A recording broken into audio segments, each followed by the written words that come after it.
Hello. I'm like the news at one, except in a really like positive manner. So welcome along. Today, I want to show you how you can create content with both confidence and ease. So, welcome along. I am so delighted to have you with me wherever you're watching. So yay, good to see y'all. Good to see y'all. I'm from Dublin. Why am I speaking like that? So I have got 5 tips for you. And number 5 is a little controversial, but I know you're going to love it. And if you are a business owner who wants to grow their followers and connections on LinkedIn and get their content to work harder, then you have got to stick around for number 5. Okay, so stick around. Okay, cool. Boom. Let's get straight into it, shall we? I'm going to start off with the first tip. The first tip. The first tip is that you've got to leave behind that whole idea of people really caring what you're excited about. That whole, I'm so excited. I see it a lot on LinkedIn. And because I have both I have a group program called LinkedIn to Leads, and I have just launched a content membership called Let's Get Visible. So yes, every time I say it out loud, I feel like I've got Jane Fonda in my head. What a great person to have in your head, right? But because I work so much with content, with people, I hear this a lot. Tell me in the comments if you find yourself with these issues. A lot of my clients say to me, like, oh, Elaine, like I'm just getting likes from people I know. I'm just getting likes from my friends and families. They're the only people who like my posts. Nobody else is engaging. And just that frustration. Tell me in the comments if that sounds familiar to you. Okay, so let me know if that sounds familiar. I'm here to help. Get rid of I'm excited. Get rid of I'm delighted. Get rid of I. Okay? I is important in the right place. Your experience is incredibly important. Your experience is important. Your knowledge is important. But I'm excited. I don't care, to be honest with you. And like the only person who really cares about whether you're excited about something or not is just your friends and family. Like you're never going to get new clients in the door to comment or share or like your posts if it's all about what you're excited about, because it has to be about what is exciting for them. Okay.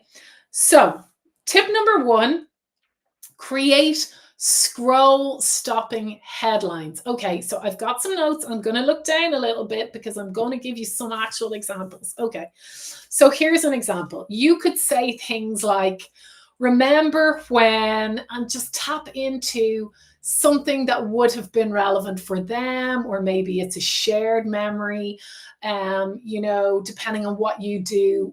So make it relevant for you and relevant for them. So remember when something was popular, or remember when, maybe a place or time and space last year, and let's bring it back. Okay. So, Alex, great question. Not if you start it with I'm excited. No, that is the worst possible way you can start a post. It's so boring. Like, you've got to start it by, yes, creating curiosity, because curiosity increases engagement and interest, and that will make people excited. So People stating that they're excited, like I'm excited, is selfish. It's self-centered and it's not inviting. Okay, so lean into, like giving. So, like for example, one that stopped me this morning was, here's the best LinkedIn tip of the year. Woo! I watched that video, you know? Or I almost didn't share this, but dot, dot, dot. Okay. That's interesting. That's it cool. And that creates excitement, Alex. Or for example, if you were a launch expert, it could be that if you go something like, imagine if your launches look like this, because again, you're inviting the person, your prospective client, to imagine something that they want. Okay. So instead of saying, I'm excited to launch my signature program that will help you to have better launches, like, you know, instead, like framing it so that it's like all about the transformation and the experience that they get. It's so powerful, isn't it? What about, oh, here's a really good, here's a really good, big, bold one, which is how I cut my content creation time in half. So is there a way that you can give like a punchy promise that grabs people, like a big result that they want? So I said yes to that headline. I watched that video. I absolutely want to know how I can cut my content creation time in half. And what is it that you can share with people that will draw them in? So number one in making content creation so easy is to just change your thinking, and just to think, how can I communicate the most exciting part of this video or post at the top that then draws people in? Okay. Number two is, what is the purpose? What is the purpose? Spending a little time planning out your content is so much better. It will save you so much time, and simplifying it. So there are three things that you need to focus on in your content. There are three, what I call pillars, and they're not like themes. Okay. There are three actual pillars. Three things you must do in order to have good content that performs. Number one is grow. Okay. Grow your reach. Number two is convert. That's the one where you talk about your sales. And number three is relationship build. Okay. So there's three things you need to do with your content, and that's it. Everything else can fall out of that. And really, if you really want new people to come in and watch and consume your content, then you need to focus on pillar one at least 60% of the time. Pillar one is all about what your client wants. It's all about what your prospective client wants, the result that they want. Okay, so getting that clear, being super clear about what your prospective client wants, is going to get rid of that whole anxiety that you have about people who, you know, friends and family interacting with your posts and nobody else doing it. Okay, so focusing on that grow pillar is going to change your content. If you can achieve that, you will most definitely have better content that converts. Okay. Number three, this one's for all us lazies. Calling the lazy people. Comment if you are, oh, you're going to admit to being lazy. Hands up, me, lazy, you know? Gosh, then my insides went, no, you're not. You're so hardworking. But anyway, but a lazy tip is to listen. To use two ears, well, actually more two eyes when it comes to content, but listen more than you produce. To comment and share more than you produce. How handy is that? the more you comment relevant comments on the kind of people or the companies that you want to work with, the better you will perform, the better your content will perform. Why? Because you'll see what they want, as well as you'll just be building a relationship with them. And the more you know what your ideal client wants, and the more you're equipped to then communicate that, the better your content is going to perform, honestly. And then you just get reach from sharing other people's content. So, go and see who is category adjacent, is what I call it, category adjacent to you. So, for example, I follow Chase Dimond. He's an amazing copywriter. His superpower is email. I love his stuff. It's so informative. And I love sharing it. And gosh, when I do share his content, I get a great uplift. So tell me in the chat if you have any one who would be category adjacent to you. Like, can you think, like, what do you do? Tell me in the comments. And so I help my clients land more clients, okay, through clear messaging and great content. So I'm not a copywriter, even though I write well. So I share copywriting tips. If I come across copywriting tips, I share them. If I come across like course creators tips, I share them, because I'm not like a course creator. I do create courses, but it's not what I teach. Okay. So what about you? Tell me in the chat, who could you share? What kind of posts could you share that you don't even create? Okay. But that would help your people and therefore attract the right people towards you. Okay. Number four. Instead of time blocking to produce your content. Okay, so yes, you need to time block most likely to write it. But like in terms of taking footage or going out and doing a shoot, yes, doing a photo shoot is useful. Yes, having a professional videographer is useful. But is it the be all and end all? No. People want to peek behind the scenes. People want a glimpse behind the scenes of working with you, okay?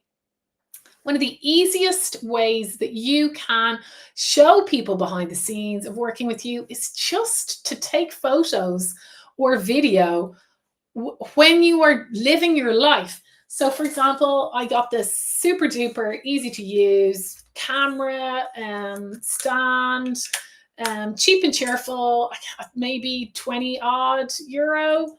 And sometimes I just put it up behind my computer or to the side, and I just work away, or I'm doing a Zoom call and it just captures some footage.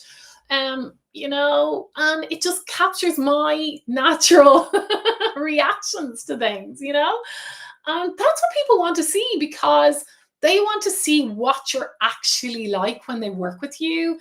So can you take a photo of you in action? Can you grab a photo or a video of you having a coffee?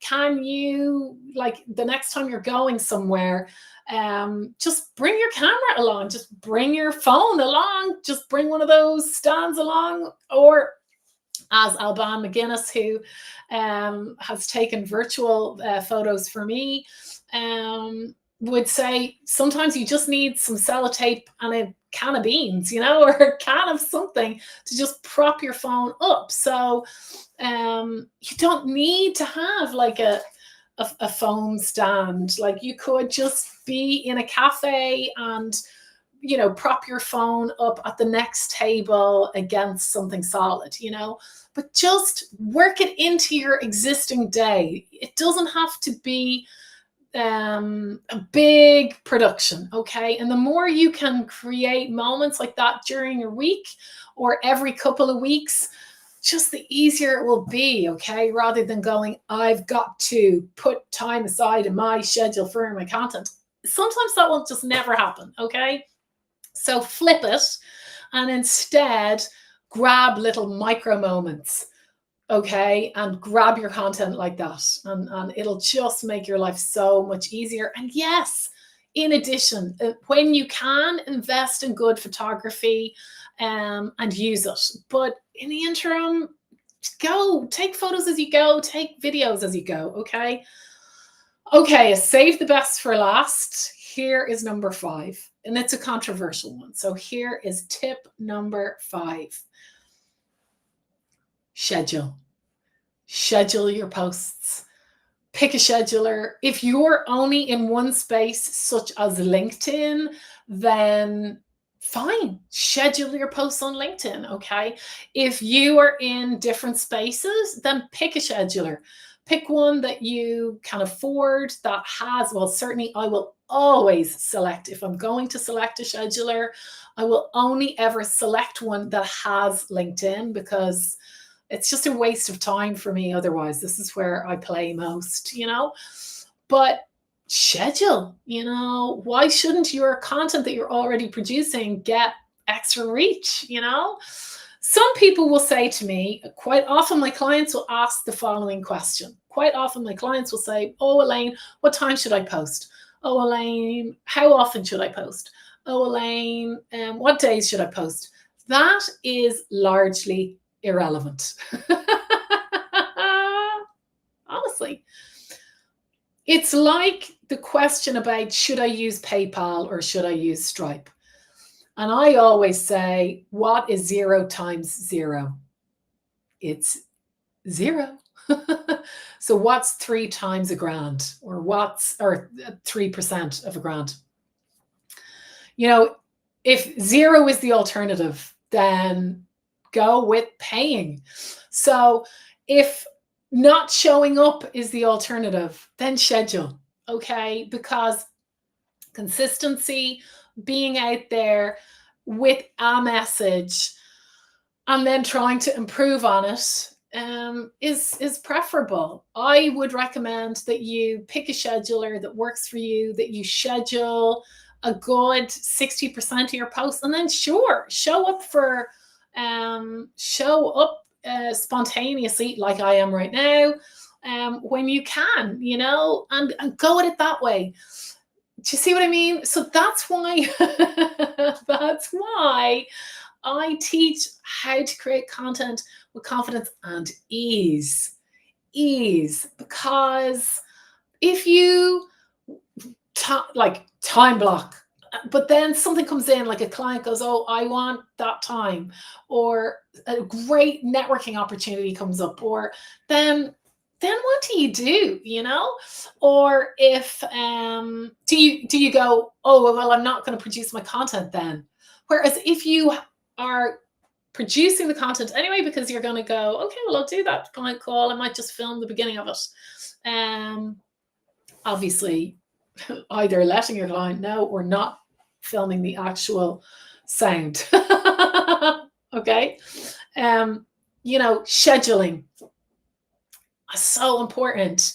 Anytime I don't schedule, anytime I don't follow my process, then I just don't post as much, and you're much better off posting regularly than not at all. Okay. So than going, I must post live. You'll fall down. Something will happen. The kids are sick, or a meeting happens, or a client takes priority, and you'll just forget. Like, that's normal, because we own businesses. We're not influencers. Okay. And that's who I help. I help businesses to create content with confidence and ease. So there you go. That's it. You've got my 5 tips. Number 1, scroll stopping headlines. Leave the I'm excited behind. Number 2, focus on your grow pillar, your reach pillar, the pillar that really talks to your clients, your prospective clients' transformation, the big result for them. Number 3, listen and share other people's content that is category adjacent to you, that is really helpful to your ideal clients, but doesn't compete with you. There's loads out there. Okay, go and look at the Harvard Business Review. Go and look 4 articles within your category and sector and see what suits your people most and share it, okay? Number 4, don't ring fence time for content creation. Instead, bring the content creation to your everyday when you are feeling good, and then just do a lot of it and then repurpose it, okay? Number 5, schedule. Screw anyone who says don't schedule, it's going to affect your performance, because no performance equals no results, right? Whereas slightly detrimental to your performance, scheduling shows up when you can't, right? If you need more help with this, I have launched Let's Get Visible. I've launched Let's Get Visible without the leg warmers. It's a content club with bags of support. I've got a super duper deal running. At the moment, I'm going to drop the link in this around this video. Go and read all the details. There's going to be a live 5-week training about content that converts. It's going to follow up with Q&A, monthly hours where you can come and ask me questions about your content. We're going to have planning workshops every quarter. There are masterclasses available, all the support that you need. And I've got 3 awesome bonuses. One, which is a LinkedIn tutorial bank. Number 2 is how to grow your email list with ease. And number 3 is the real me still wins clients on LinkedIn. And it's all about how you can show up as your authentic self with your personal branding and perform successfully on LinkedIn to attract your clients, okay? There is about 16 grand's worth of value and the cost is just over £1,000. However, like I say, I have got a killer deal happening at the moment, which is half price. So I'm going to put the link around this video, but do reach out to me if you want the coupon that is 50% off, and I will share that with you. But once I start Content That Converts on the 11th of December, boom, that deal is going away. All right. I hope that has been helpful. As always, reach out to me if you have any questions. Thanks so much. Thanks so much for hanging out. Thank you.